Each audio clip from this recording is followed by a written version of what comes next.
ഞങ്ങളുടെ ക്ലാസ്സിലെ ഏറ്റവും വലിയ പ്രശ്നമാണ്, ചെറിയ ക്ലാസ്സിലൊക്കെ ഉണ്ടാവും പ്രശ്നം അല്ലേ? എന്ത് സ്ഥലമില്ല. എവിടെ സ്ഥലമില്ല? ബെഞ്ചിമ ബുക്ക് വെക്കാൻ സ്ഥലമില്ല, ബാഗ് വെക്കാൻ സ്ഥലമില്ല. ഒരാൾ അങ്ങോട്ട് തള്ളും, ഒരാൾ ഇങ്ങോട്ട് തള്ളും. ഞാനിതിന് നല്ലൊരു പരിഹാരം കാണിച്ചു തരാം. നമ്മൾ ഒരുമ ഉണ്ടെങ്കിൽ ഒരു പ്രശ്നമില്ല. ഒരുമ ഉണ്ടോ ഇല്ല ഇപ്പോൾ കാണിച്ചു തരാം. ഇവിടെ ചെറിയൊരു വട്ടം വരച്ചിരിക്കണം അല്ലേ? ചെറിയ വട്ടമേ ഉള്ളൂ. ഈ ക്ലാസ്സിൽ 15 ആൺകുട്ടികളുണ്ട് അല്ലേ? ഇന്ന് 14 ആളുണ്ടാവും. അപ്പോൾ നമുക്ക് എത്ര ആൺകുട്ടികൾ ഈ വട്ടത്തിൽ പോകും നോക്കല്ലേ? നമുക്ക് എത്ര ആൾ ഈ വട്ടത്തിൽ പോകും നോക്കല്ലേ? നമുക്ക് എന്നാ അയാന് വാ, ആക്കുക വട്ടത്തിൽ കയറിക്കോ. അടുത്ത ആൾ വാ, നസീർ വാ.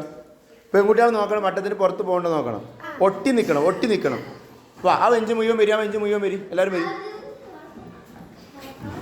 ചാരി നിൽക്കണം, ഒട്ടി നിന്നോ, പിടിച്ച് നിന്നോ, ചേർന്ന് നിൽക്കണം. ആ, അപ്പം 5 ആളായിട്ടുള്ളൂ കേട്ടോ. ആ, അടുത്ത വെഞ്ച് കയറിക്കോ. വട്ടത്തിൻ്റെ പുറത്ത് പോയത് നിങ്ങൾ നോക്കണം. അപ്പുറത്ത് പോ.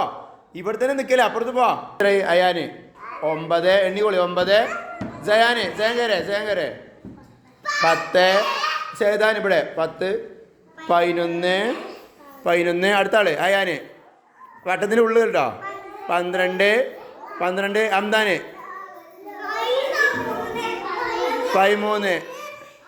അടുത്ത് റയ്യാൻ.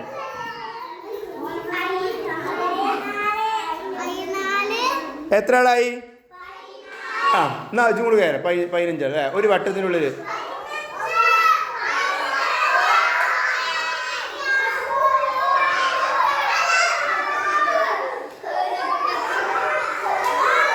ആ, ഇപ്പോൾ ഒരു ചെറിയ വട്ടത്തിനുള്ളിൽ എത്ര ആൾ പോയി?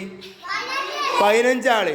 മനസ്സിലായോ? നമ്മൾ സ്നേഹവും ഒരുമയുണ്ടെങ്കിൽ ഒരു ചെറിയ സ്ഥലത്ത് എത്ര ആളും പോകും. മനസ്സിലായോ?